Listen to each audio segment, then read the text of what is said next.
Bienvenue dans cette leçon sur les bisectrices et les hauteurs d'un triangle. Aujourd'hui, nous allons explorer les définitions, les propriétés et les cas particuliers des bisectrices et des hauteurs dans un triangle.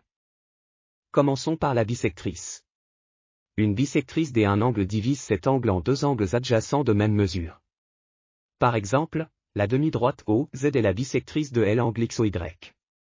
Cela signifie qu'elle divise cet angle en deux angles adjacents, XOZ et ZOY.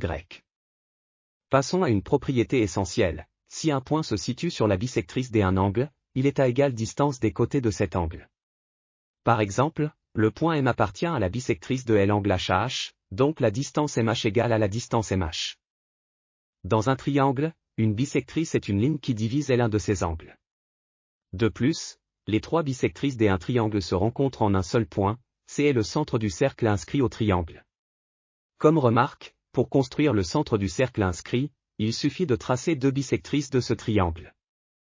Maintenant, explorons les hauteurs d'un triangle. La hauteur d'un triangle est une ligne passant par l'un de ses sommets, perpendiculaire au côté opposé à ce sommet. Par exemple, la droite AH est la hauteur issue du sommet A. De plus, les hauteurs d'un triangle convergent vers un seul point, appelé l'orthocentre. Parlons maintenant des cas spéciaux liés aux orthocentres dans les triangles. L'orthocentre d'un triangle rectangle est le sommet des angles droits. L'orthocentre d'un triangle à un angle obtus existe à l'extérieur de ce triangle. Et voilà pour cette leçon sur les bisectrices et les hauteurs d'un triangle. Nous avons examiné leurs définitions, leurs propriétés et leurs caractéristiques. Pratiquez ces concepts pour mieux les comprendre. Merci de votre attention et à bientôt.